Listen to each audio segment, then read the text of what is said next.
इंदौर शहर का metro project कई जगह न सिर्फ नागरिकों के आशियाने छीन रहा है बल्कि उनका दैनिक जीवन भी प्रभावित कर रहा है। और अब इंदौर का यह प्रोजेक्ट अधिकारियों की नासमझी के कारण पर्यावरण को भी भारी नुकसान पहुंचा रहा है, बल्कि हजारों की संख्या में उन मासूम पक्षियों का आशियाना भी छीना जा रहा है जो दिन भर शहर से काफी दूर जाकर अपना पेट भरते हैं और शाम को आकर इन्हीं वृक्षों पर रात्रि विश्राम करते हैं। जी हां, हम बात कर रहे हैं इंदौर के रिगल चौराहा स्थित रानी सराय की, जहां पर मेट्रो स्टेशन बनाने के नाम पर रानी सराय के अंदर लगे सालों पुराने हरे भरे पेड़ों को काटने की योजना बन चुकी है। इन सब बातों को देखकर ऐसा नहीं लगता है कि राज्य और केंद्र सरकार को पर्यावरण की कोई चिंता है। अगर वास्तव में सरकार को पर्यावरण की चिंता होती तो नए पौधे लगाने से पहले पुराने वृक्षों को बचाने की प्राथमिकता तय की जाती। इसी को लेकर शनिवार को जनहित पार्टी के कार्यकर्ताओं ने रानी सराय कैंपस पहुंचकर विरोध प्रदर्शन किया है। इंदौर के रिगल चौराहे पर स्थित रानी सराय पुलिस मुख्यालय परिसर में मौजूद सालों पुराने पेड़ केवल लकड़ी का ढांचा नहीं है बल्कि हजारों मिट्ठुओं, कबूतरों और अन्य पक्षियों का सुरक्षित घर भी है। भोर होते ही यह इलाका पक्षियों की चहचहाहट से जीवंत हो उठता है। तोते, कबूतर और कई दुर्लभ प्रजातियां यहां पीढ़ियों से रह रही है, लेकिन अब उनका यह आशियाना खतरे में पड़ चुका है। आरोप है कि अब यही हरियाली मेट्रो स्टेशन की भेंट चढ़ने वाली है। Underground metro station, exit entry और पॉइंट, पार्किंग और कमर्शियल स्ट्रक्चर, इन सब के लिए रानी सराय का बड़ा हिस्सा उजाड़ने की तैयारी है। निर्माण सामग्री पहले यहां जमा की जा चुकी है और जल्द ही अंडरग्राउंड खुदाई शुरू होने वाली है। इसके साथ ही सालों पुराने पेड़ों की कटाई का प्लान भी तैयार हो चुका है, जिससे पक्षियों के घोंसले मिट्टी में मिल जाएंगे। विकास बनाम विनाश मेट्रो रेल परियोजना के पहले 6 किलोमीटर के सफल संचालन के बाद अब 16 किलोमीटर के नए ट्रैक का काम तेजी से चल रहा है। इस दायरे में रानी सराय का इलाका भी शामिल है। क्या है पूरा मामला? भाई देखो, मेट्रो लाइन के लिए पहले ही बहुत सारे पेड़ कट चुके हैं शहर के, विजयनगर से लेके रिंग रोड तक। अब ये शहर के बीच में आ गया, बाहर तक तो ठीक था, शहर का मध्य स्थल है।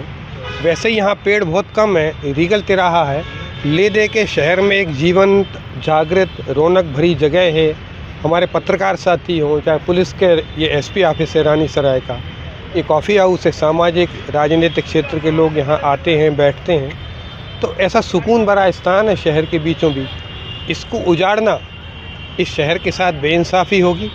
और हम चाहेंगे ये हरियाली, ये पक्षियों के जो परिंदे, इंदौर शहर में आप कहीं भी इतने पक्षी एक साथ नहीं देखेंगे। कम से कम 10 से 50, हो सकता 50,000 भी हों, ऐसे तोते, ऐसे गौरैया यहाँ पर आते हैं। दिन भर ये गांधी जी की मूर्ति है, यहाँ पर लोग दाना डालते हैं। सुबह 6 बजे से लोग ज्वार के दाने डालने आते हैं पक्षियों के लिए। अभी भी कबूतरों का झुंड है वहाँ। तो ऐसे हरी भरी जीवंत जगह को, जहाँ पक्षी, इंसान सब सहारा लेते हैं, इसको उजाड़ने के हम खिलाफ हैं और जनहित पार्टी इसके विरोध में आज खड़ी हुई है। इंदौर स्थित सीमा सुरक्षा बल के सहायक प्रशिक्षण केंद्र में आरक्षक बैच 206 और 207 की दीक्षांत परेड आयोजित की गई। इस दौरान 385 नव आरक्षकों ने देश सेवा और राष्ट्र रक्षा की शपथ ली है। कार्यक्रम के मुख्य अतिथि महानिरीक्षक श्री आलोक कुमार सिंह रहे। 44 सप्ताह के कठोर प्रशिक्षण के बाद तैयार हुए ये नौजवान अब देश की सीमाओं और आंतरिक सुरक्षा की जिम्मेदारी अपने कंधों पर उठाएंगे। दीक्षांत परेड में उत्कृष्ट प्रदर्शन करने वाले नव आरक्षकों को सम्मानित भी किया गया। वहीं परेड के साथ सांस्कृतिक प्रस्तुतियों ने भी सभी का मन मोह लिया। आज आप लोगों ने एक बहुत भव्य परेड देखी और ये परेड बदलते भारत की एक नई तस्वीर को बता रहा है। आप देख रहे हैं कि इन जवानों में जो पिछली परेड और पिछले जो ट्रेनीज़ हैं, उनमें समय के साथ जो भारत के परिवेश को ये आत्मसात करते हुए अपने को बहुत ज़्यादा अनुशासित और डिसिप्लिन आपको नज़र आएंगे। ये इतने जोश में हैं, इनको बॉर्डर पे जाने की इतनी ज़्यादा जोश है कि ये रात को मलकम कर रहे हैं। कल जो बड़ा खाना यहाँ पे हुआ कैंप फायर का, उसमें इन्होंने रात भर पूरी एक्सरसाइज की, पूरा मलकम का शो दिया, कल्चरल डांस में पार्टिसिपेट किए और रात के बाद आज सुबह ये परेड में शामिल है। तो ये इनकी फिज़िकल टफनेस और इनकी जिम्मेदारी और इनके आने वाले जो इन्होंने आज कसम, परेड पे कसम ली है देश के रक्षा की, इसके ऊपर एक बहुत इनके विश्वास को दर्शाती है। और ये बहुत ज़्यादा आवश्यक भी है, क्योंकि जैसा कि आपको पता है कि बॉर्डर सिक्योरिटी फोर्स न केवल देश की 24 घंटा वेस्टर्न बॉर्डर और ईस्टर्न बॉर्डर पर देश की रक्षा करती है, बल्कि जब जब पाकिस्तान और बांग्लादेश के समय वॉर हुए, उसमें इन्होंने बहुत बढ़ चढ़ के हिस्सा लिया और इन्होंने न केवल सीमाओं को रक्षा की है बल्कि काउंटर अटैक और ब्रिगेड और डिव लेवल के काउंटर अटैक को रेपल करने का इनका एक बहुत बड़ा इतिहास है। तो निश्चित रूप से जब इतनी गरिमामयी फौज में ये लोग जा रहे हैं तो ये आशा भी रखी जाती है कि इनका जोश और जज्बा ऐसा हो और ये बड़े मन से काम कर रहे हैं, तो निश्चित रूप से आपको इनका जोश इनकी सीमाओं पर नजर आएगा। धन्यवाद। महापौर केसरी दंगल इंदौर की खेल परंपरा का एक मजबूत स्तंभ माना जाता है। नगर निगम ने इस वर्ष भी दंगल को भव्य स्वरूप देने की दिशा में कदम बढ़ा दिए। एमआईसी सदस्य नंद किशोर पहाड़िया ने जानकारी देते हुए बताया कि इस बार भी दंगल में कुल 51 लाख रुपए की पुरस्कार राशि रखी गई। यह इनामी राशि देश भर के नामी और उभरते पहलवानों को आकर्षित करेगी। नगर निगम द्वारा दंगल के सफल आयोजन के लिए अखाड़ों के पदाधिकारियों के साथ बैठकों का सिलसिला भी शुरू कर दिया गया है। इन बैठकों में सुरक्षा, चिकित्सा सुविधा, अखाड़ा व्यवस्था, दीर्घा दीक्षा, अन्य व्यवस्थाओं पर भी चर्चा की जा रही है। देखिए, लगातार चौथे वर्ष हमारे शहर के यशस्वी महापौर पुष्पमित्र भार्गव जी के नेतृत्व में और प्रदेश के यशस्वी मुख्यमंत्री जो कुश्ती संघ के पूर्व में अध्यक्ष भी रहे हैं, वो भी एक खिलाड़ी हैं, तो ये चौथा वर्ष हमारा जो महापौर केसरी का होने जा रहा है। महापौर जी ने आज 27, 28, 29 मार्च को इसकी घोषणा की है। अभी से ही सभी अखाड़े वाले उस्ताद खलीफाओं के साथ आज हमने बैठक की है कि लगातार सभी अखाड़े के उस्ताद खलीफा अपने अपने पहलवानों की तैयारियों शुरू करा दें। ये वही 51 लाख रुपए की राशि का इसमें प्रावधान रखा गया है जो पिछले 3 वर्षों से होता आ रहा है। इसमें महिला और पुरुष जो ओपन वेट था वो ऑल इंडिया स्तर पर हम ऑल इंडिया महापौर केसरी करा रहे हैं, वो इस बार भी हम उसी को रख रहे हैं कि जो राशि हमने 3,51,000 रुपये की रखी थी ओपन वेट पुरुष में और महिलाओं में 1,51,000 रुपये की रखी थी। इंदौर नगर निगम ने वर्ष के अंतिम दिन यानी कि 31 दिसंबर को आयोजित होने वाले कार्यक्रमों पर मनोरंजन कर लागू करने का फैसला कर लिया है। इस संबंध में एमआईसी सदस्य निरंजन सिंह चौहान ने जानकारी देते हुए कहा कि यह नियम केवल उन्हीं आयोजनों पर लागू होगा जहां प्रवेश के लिए टिकट बेचे जा रहे हैं। उन्होंने साफ किया कि नगर निगम की मंशा किसी भी कार्यक्रम में बाधा डालने की नहीं बल्कि नियमों के तहत कर वसूली सुनिश्चित करना है। एमआईसी सदस्य चौहान ने कहा कि यदि कोई आयोजन पूरी तरह निःशुल्क है और उसमें किसी भी प्रकार का कोई शुल्क नहीं लिया जा रहा तो उस पर मनोरंजन कर लागू नहीं होगा, लेकिन जिन आयोजकों ने प्रवेश शुल्क या टिकट के माध्यम से जनता को एकत्रित किया है, जनता से पैसा लिया है, उन्हें कर देना ही होगा।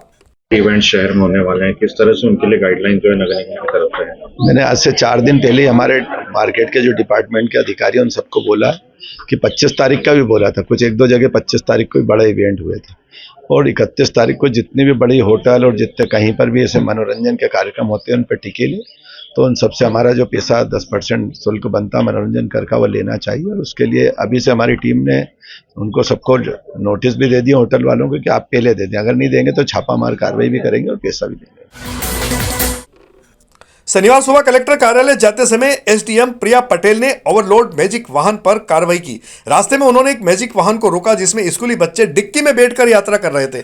ओवरलोड होने और बच्चों की सुरक्षा को देखते हुए एसडीएम ने तत्काल वाहन की चेकिंग कराई और नियमों के उल्लंघन पर वाहन को जब्त कर लिया। बताया जा रहा है कि बच्चे क्रिकेट खेलने जा रहे थे। बच्चों की सुरक्षा को प्राथमिकता देते हुए एसडीएम प्रिया पटेल ने उन्हें अपनी सरकारी गाड़ी में सुरक्षित बैठाकर उनके गंतव्य तक पहुंचा भी दिया। एक्चुअली मैं ऑफिस में मीटिंग के लिए जा रही थी और मैंने देखा कि सामने एक रिक्शा जो है एक से होगा चल रही है। 20-25 बच्चे से भेड़ बकरियों की तरह एकदम एक के ऊपर एक कूद के ये लोग लेकर जा रहे थे, तो मैंने साइड में रुकवाई गाड़ी, तो अंदर देखा एक के ऊपर एक बच्चे पूरे भरे पड़े हुए हैं। जब मैंने रुकवाया पिछला स्टोरी पे बताया कि हम लोग इनको स्कूल की तरफ से क्रिकेट खिलाते, तो मैंने रुकवाई थी गाड़ी और बच्चे को भी व्यवस्थित हम भिजवा रहे हैं ऑटो करके और फिर मेरी गाड़ी में भिजवाए बच्चों को।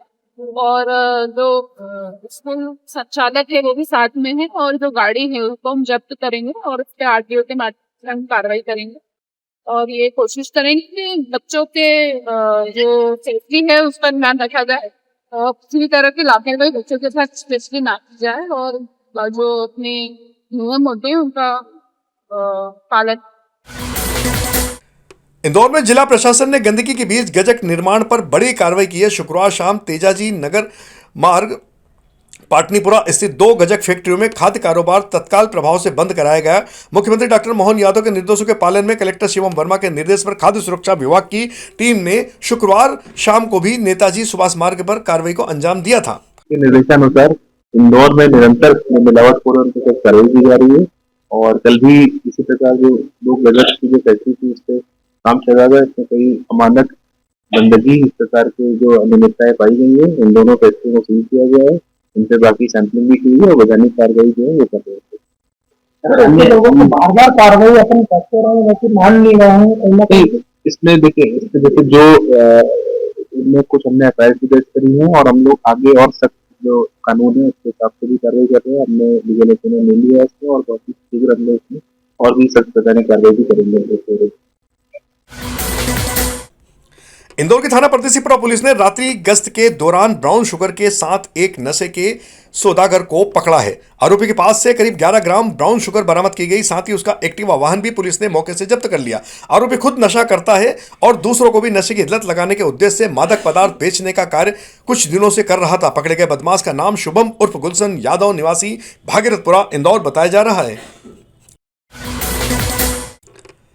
नववर्ष पर कोई आपराधिक वारदात ना हो, इसके लिए इंदौर पुलिस ने पहले से ही चेकिंग अभियान के साथ गुंडे बदमाशों की धरपकड़ आरंभ कर दी है। एसीपी राजेश दंडोतिया ने बताया कि पुलिस के द्वारा रात्रि में विभिन्न मार्गों पर सरप्राइज चेकिंग के तहत आपराधिक तत्वों की धरपकड़ की जा रही है। इस दौरान करीब 377 बदमाशों पर प्रतिबंधात्मक कार्रवाई भी की गई है।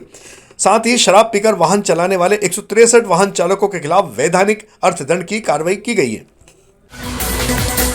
आपराधिक गतिविधियों में लिप्त थाना परदेसीपुरा क्षेत्र के आदतन बदमाश भारत उर्फ भारती पिता रामदास समंदर निवासी शीलनाथ कैंप परदेसीपुरा इंदौर को पुलिस कमिश्नर संतोष कुमार सिंह के द्वारा 1 साल की अवधि के लिए इंदौर सहित आसपास के जिलों की सीमाओं से प्रतिबंधित किया गया। आरोपी का जिला बदर आदेश लेकर थाना परदेसीपुरा पुलिस टीम मौके पर पहुंची और क्षेत्र में लाउड स्पीकर के माध्यम से मुनादी कर बदमाश को आदेश की प्रति थमा दी।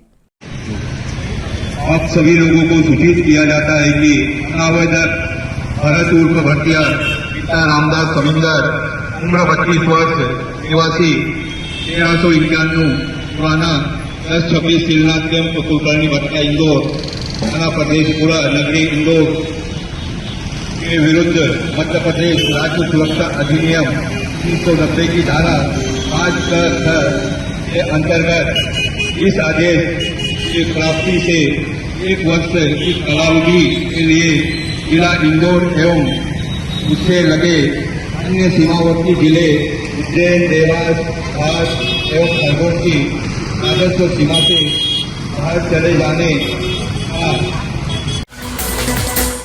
इंदौर यातायात पुलिस के द्वारा नियमों का उल्लंघन कर यातायात बाधित करने वाले 248 ऑटो ई रिक्शा चालकों के खिलाफ दंडात्मक कार्रवाई की गई। एसीपी राजेश दंडोतिया ने बताया कि अधिकांश रिक्शा चालकों के द्वारा यातायात नियमों का पालन नहीं किया जाता है, बल्कि वह गलत जगह वाहन पार्क कर देते हैं, जिसके कारण यातायात भी बाधित होता है। पुलिस ने ऐसे वाहन चालकों से अपील की है कि वो अपने वाहन निर्धारित पार्किंग स्थल पर ही खड़े करें, साथ ही यातायात बाधित ना करें और यातायात नियमों का पालन स्वयं भी करें और अन्य के जीवन से भी सुरक्षित रहने दें ताकि सुरक्षा प्रभावित ना हो।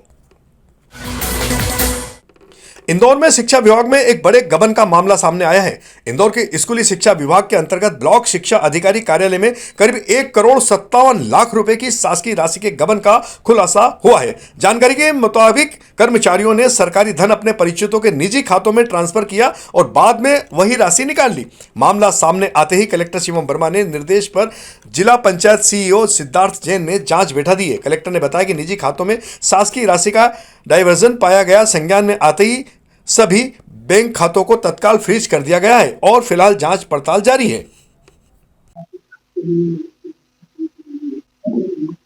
इसमें कुछ ऐसा पाया गया है कि कुछ निजी खातों में जो कि पात्रता नहीं रखते थे, उन खातों में जो स्कॉलरशिप की या दूसरे अन्य मदों की जो शासकीय धनराशि थी उसका डायवर्जन हुआ है। और जैसी ही जानकारी संज्ञान में आई, तत्काल उन सभी जो निजी खाते हैं जिसमें उन कर्मचारियों की भी पत्नी की उनके बेटे के प्रकार के खाते हैं, उन सभी अकाउंट्स को फ्रीज कर दिया गया है ताकि किसी प्रकार का पैसा निकालने की कारण न हो पाए। और इसमें तत्काल एक जांच उठा दी गई है। जांच में हम लोग अभी तेजी से जांच हो, इसमें कितनी धनराशि कुल गबन हुआ है, किन खातों में गई है, इसका पूरा डिटेल विश्लेषण होगा। तब तक के लिए अकाउंट फ्रीज रहेंगे और जो इससे जुड़े हुए कर्मचारी हैं उनके लिए हम लोग कार्रवाई करेंगे। बिल्कुल, मैं जैसे मैंने कहा कि ये जांच अभी बैठ गई है, इसमें जैसे भी जिम्मेदारी तत्काल तय होगी उन सभी लोगों को तत्काल से कार्रवाई भी की जाएगी और बाकी जो राशि जो डायवर्जन है उसको वापस आने के लिए प्रयास करेंगे।